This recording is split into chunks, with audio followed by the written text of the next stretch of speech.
ദൈവവചനം ധ്യാനിപ്പാനും ദൈവമഹത്വത്തെ ഉയർത്തുന്ന ആരാധനയിൽ പങ്കെടുക്കുവാനും ഒക്കെ ദൈവം ഒരുക്കുന്ന നല്ല അവസരങ്ങൾക്കായി സ്തോത്രം. ദൈവദാസനും കുടുംബത്തിനും ദൈവസഭയ്ക്കും കടന്നു വന്ന എല്ലാ ദൈവമക്കൾക്കും ദേശനിവാസികൾക്കും ഒക്കെ കർത്താവിൻ്റെ നാമത്തിൽ സ്നേഹവന്ദനം. ഞങ്ങളുടെ മാന്യ പ്രേക്ഷകരെയും നന്ദിയോടെ ഓർക്കുന്നു.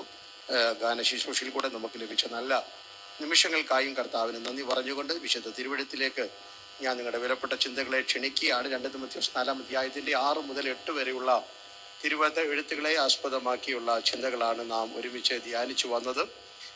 ആ ചിന്തയുടെ 3 ഭാഗങ്ങളുണ്ടെന്ന് ഓർപ്പിച്ചു. നാം ഇന്നലെ അതിൻ്റെ 1-ാം ഭാഗം ചിന്തിച്ചു. നമുക്ക് വളരെ സമാധാനപൂർണമായ ഒരു വർത്തമാനകാലം, പ്രസന്റ് ഡേ, രാവിലെ കിടക്കയിൽ നിന്ന് എഴുന്നേറ്റാൽ നാം ചിന്തിക്കുന്നതും സ്വപ്നം കാണേണ്ടതും ഇന്ന് എൻ്റെ ജീവിതത്തിലെ ഏറ്റവും സന്തുഷ്ടമായ ജീവിതമാണ്.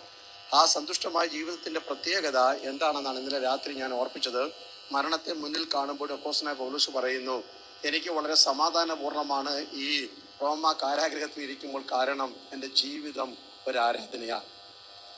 ദൈവത്തിന് സമർപ്പിക്കപ്പെട്ട ഒരു ജീവിതത്തിന് ഉടമയായതുകൊണ്ട് ആ ജീവിതവുമായി ബന്ധപ്പെട്ട എല്ലാ കാര്യങ്ങളും ദൈവത്തിൻ്റെ വകയാണ്. അതുകൊണ്ടാണ് നമുക്ക് സമാധാനം. ഞാനെന്ന് പറയുവാൻ, എൻ്റേതെന്ന് പറയുവാൻ എനിക്കൊന്നുമില്ലാത്തത് കൊണ്ട് എൻ്റെ ജീവിതം ഒരു ആരാധനയാണ്. അല്ലേ? 2, ഒരു മരണമുണ്ടെന്നുള്ള ഒരു കാഴ്ചപ്പാടോടെ ജീവിച്ചാൽ ഈ മണ്ണിൽ നാം നമ്മുടെ ജീവിതത്തെ ആരും പറയാതെ ക്രമീകരിക്കും. മണ്ണ് വിട്ടു പോകേണ്ടതായതുകൊണ്ട് മണ്ണിൽ ദൈവം തരുന്ന ഈ ആയുസ് സന്തോഷമായി സമാധാനമായി നാം ജീവിക്കേണ്ട